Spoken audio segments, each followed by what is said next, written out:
নরেন্দ্র মোদীর ব্রিগেড সভায় যোগ দিতে নদিয়ার কৃষ্ণনগর থেকে ট্রেনে করে রওনা দিলেন বিজেপি নেতৃত্ব কর্মী সমর্থকেরা। প্রসঙ্গত, সারা রাজ্য জুড়ে বিজেপির পক্ষ থেকে শুরু হয়েছিল পরিবর্তন যাত্রা। সেই কর্মসূচিরই আজ শেষ দিনেই পরিবর্তন যাত্রা শেষ হচ্ছে ব্রিগেড প্যারেড গ্রাউন্ডে আয়োজিত প্রধানমন্ত্রীর জনসভায়। শনিবার সকালে কৃষ্ণনগর রেল স্টেশন থেকে দলে দলে বিজেপি কর্মী সমর্থকেরা ট্রেনে চেপে ব্রিগেডের উদ্দেশ্যে রওনা দেন।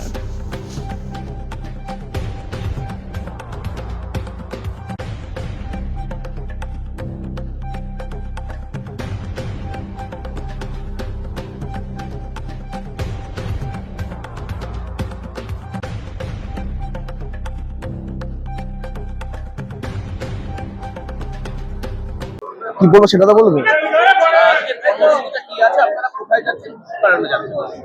দেখুন, সারা পশ্চিমবঙ্গ ব্যাপী ভারতীয় জনতা পার্টির যে পরিবর্তন যাত্রা বেরিয়েছিল, আজকে সেই 9টা বিভাগের পরিবর্তন যাত্রা শেষ করে আজকে কলকাতার ব্রিগেড ময়দানে ভারতবর্ষের যশস্বী প্রধানমন্ত্রী এবং সবথেকে জনপ্রিয় নেতা ভারতবর্ষের তিনি আসছেন।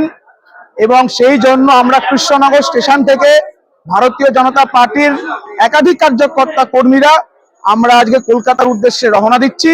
আমরা ব্রিগেডের মোদীজির সভায় আমরা যাচ্ছি এবং সেই সভা থেকে ভারতবর্ষের প্রধানমন্ত্রী কি বলবেন এবং তার কথার দ্বারা আমরা উদ্বুদ্ধ হয়ে আগামী দিনে ভারতীয় জনতা পার্টির সংগঠন এবং বিশেষ করে আগামীর যে নির্বাচন, সেই নির্বাচনের কার্যকর্তা কর্মীরা তারা আরো সচেষ্ট হবেন।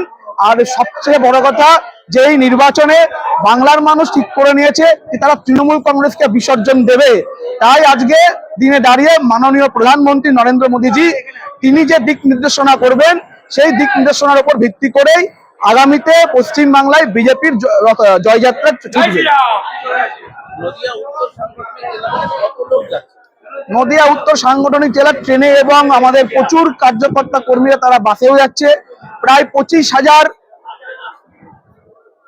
25,000 সংখ্যা নিয়ে আমরা রওনা দিচ্ছি কলকাতার উদ্দেশ্যে।